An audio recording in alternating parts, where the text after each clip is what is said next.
हाँ देखो जदि आम कह पुलिस घटना दिन राति हुई जो दिन सोमवार दिन राति कुमार पूर्णिमा राति जिते घटना घटला दक्षिणांचल आईजी और गंजाम एसपी घटनास्थल पहुंची पर दिन ही अटक संख्या से अटक लोक विभिन्न सन्देह लोक अटक रखार आरंभ करते पाखापाखि एकाधिक व्यक्ति को अटक रखी राजश्री किंतु वर्तमान जहाँ सूचना आसूची ये जो तीन जन को रखिंट ये तीन जन होती हुए तो ये तीन जन ही जो हत्याकांडर मुख्य कार्पेटरदार हो पारती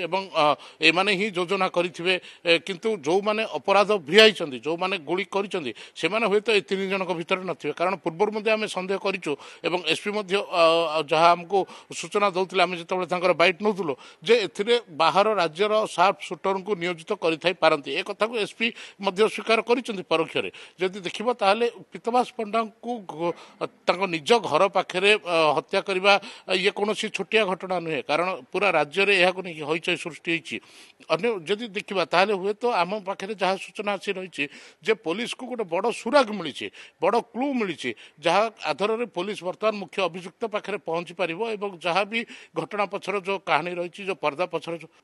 हाँ आम से कथा एसपी निजे कहते 50 रु अधिक सीसीटीवी जहाँ 2 दिन पूर्वर कहते आमको जे 50 रु अधिक सीसीटीवी हुए तो इतिमध्य ये 2 दिन भीतर आहरी सीसीटीवी संख्या जांच संख्या भी बढ़ी थी पारे गतकाली आम टीवी आम खबर में देखा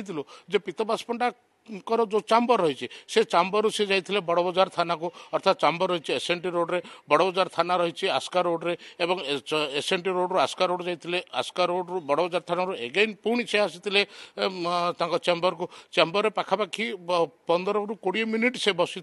तापर 9:45 से चैम्बर बाहरी जहाँ संपर्क मैंने आमको गतकाली सूचना दूसरे 9:45 बाहरी आसवा घर निकट में नुआ बस स्टैंड जो वैकुंठ नगर छक रही देखो बर्तमान जदियो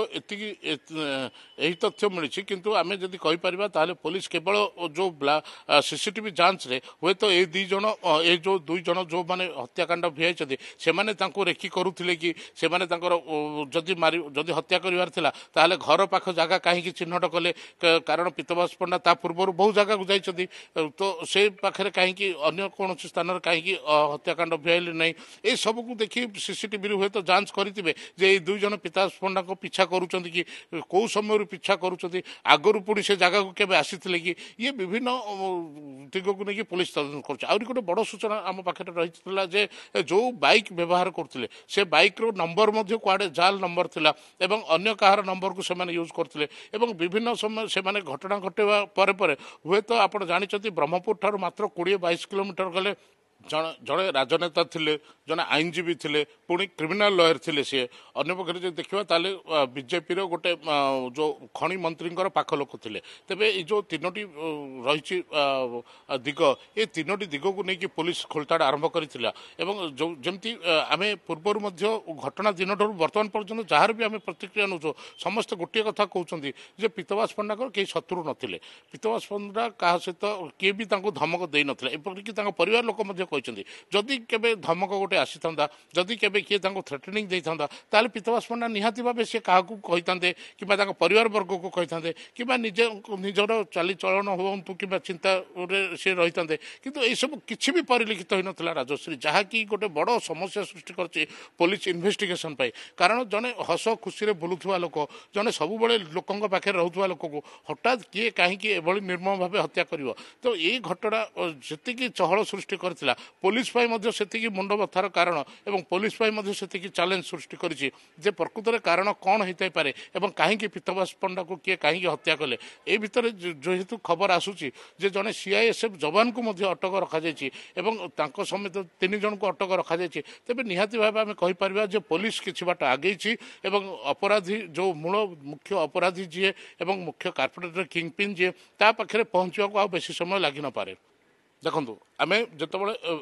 टे मुझे पछक जी राजश्री नवदास हत्याकांड घटना आम घटना दिन आम देखु जे नवदास हत्याकांड घटना सर सामंजस्य रही है तेरे नवदास हत्याकांड घटना गोटे पुलिस ऑफिसर को अटक रखा गिरफ्त कर जेल रखा एटी गोटे सीआईएसएफ जवान को एटी अटक रखी पचरा उचरा चली हे तो से सीआईएसएफ जवान साहाଯ୍ୟ किए नहीं थे कि सीआईएसएफ जवान सहित आगु किसी शत्रुता रही तेज कौन रही प्रकृत रहस्य बर्तमान पर्यंत जना पड़ना किंतु आम भी आशा करवा जे पुलिस खूब शीघ्र अपराधी पाखे पहुंची पार कारण जितेबाला क्लू मिल सारी पुलिस को एवं विभिन्न सीसीटीवी जांच कर राज्य बाहर को पुलिस टीम जाइए 6टी पुलिस टीम गठन हो 6टी टीम गठन कर एसपी आम कहते जड़े डीएसपी पाइबार अधिकारी जड़े निजे आईओ अच्छा तेज निहाती भाव पुलिस को किसी बड़ सफलता खूब शीघ्र मिले आम आशा कर। नमस्ते, भुवनेश्वर जनता मैदान में होने वाला है 12th Bhubaneswar international trade fair 19 से 29 सितंबर। जरूर आएं और मजा उठाइए।